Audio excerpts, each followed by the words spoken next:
where the predator claims its prize and the circle of life completes another bloody turn.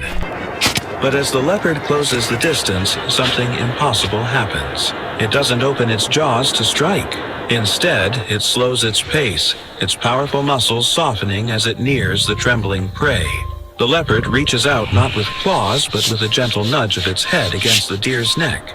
It begins to purr, a deep, vibrating sound that echoes against the mountain walls. 3 more massive snow leopards emerge from the mist surrounding the deer, but there is no blood, no struggle, and no death. Only a silent, soul-stirring recognition that defies every law of nature. To understand this miracle, we have to go back to the most unforgiving winter the Himalayas had seen in decades. High above the tree line, a mother snow leopard had been the undisputed queen of the peaks, but even queens are no match for the mountain's wrath.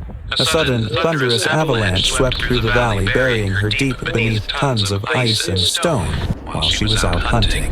Back in a hidden freezing cave, 4 tiny cubs, barely a few weeks old, Himalayan musk deer, had just lost her fawn to a pack of hungry wolves. Her heart was heavy, her maternal instincts screaming for something to protect, something to nurture. She wandered through the blizzard, blinded by snow and grief, seeking shelter from the biting frost. By some twist of fate, or perhaps a guidance beyond human understanding, she stumbled into the very cave where the leopard cubs were fading away. The smell of predators should have sent her bolting into the night, even if it meant certain death in the storm. Her DNA told her to run to hide, to feel the scent of the cat. But as she stood at the entrance, she didn't hear the growl of a killer. She heard the whimpering of babies. The deer moved closer, her breath misting in the freezing air. She saw the 4 small shivering shapes huddled in the corner. In that moment, the boundary between species vanished. The grief of a mother who lost her child met the desperation of children who lost their mother. Instead of fleeing, the deer did the unthinkable. She lay down in the dirt and snow, pressing her warm, fur-covered body against the cold fur of the cubs. The little leopards, driven by pure survival, crawled toward the heat. They didn't know this was their natural enemy. They only knew it was warm. They only knew it felt like life. Day after day, the deer stayed. She would leave for short bursts to find what little vegetation grew beneath the snow, but she always returned. She became their furnace, their shield, and their guardian. She used her muzzle to nudge them back into the huddle when they strayed too far. She licked their fur to keep them clean, a herbivore grooming the future kings of the mountain. It was a sight that would have left any biologist speechless. A deer, whose entire existence is defined by being hunted, was now the sole reason these 4 hunters were still breathing. She wasn't just keeping them alive, she was raising them. As the weeks turned into months, the cubs began to grow. Their blue eyes turned to a piercing gold, and their paws became heavy and wide. They started to bicker and play pouncing on each other in the dust of the cave. Sometimes, in their excitement, they would accidentally nip at the deer's legs or jump on her back. A single bite from a developing leopard could have ended her, but the cubs seemed to understand. Whenever they felt the deer flinch or heard her sharp intake of breath, they would immediately stop. They would nuzzle her face, their rough tongues licking her ears as if to say they were sorry. They were learning the most important lesson the wild could never teach: gratitude. The challenge of feeding them was the most difficult part of this impossible upbringing. The deer could not provide them with meat, but she showed them how to move. She taught them how to navigate the treacherous rock faces with silence and grace. She led them to mountain springs where the water didn't freeze. Most importantly, she gave them the confidence to explore. The cubs began to hunt on their own, starting with small rodents and pikas that scurried among the rocks. They were becoming predators, their instincts sharpening with every passing day. Yet, every evening they returned to the deer. They would drape their long, heavy tails over her back and sleep in a pile around her, a fortress of fur and muscle protecting a creature they should have long ago considered a meal.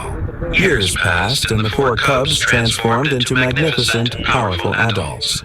They were the ghosts of the mountain shadows that moved unseen through the peaks. But they were also becoming too large, too powerful for the small valley they called home. The mountain was calling them to find their own territories, to find mates, and to fulfill their roles as the apex predators of the Himalayas. The deer, too, was aging.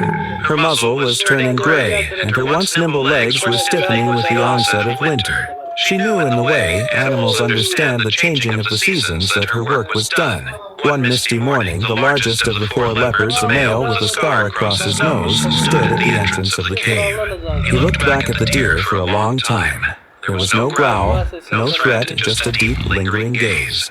He let out a low mourning call that vibrated through the valley. One by one, his siblings joined him. They nuzzled the deer one last time, a final farewell to the mother who had defied nature to save them. Then they turned and vanished into the white expanse of the high peaks. The deer stood alone in the silence, her heart heavy, but her spirit. Suddenly, the air itself seemed to shatter. A roar so loud it felt like an earthquake ripped through the valley. From the ledge directly above the deer, a massive blur of silver and white fur plummeted down. It was a snow leopard larger than any the wolves had ever seen.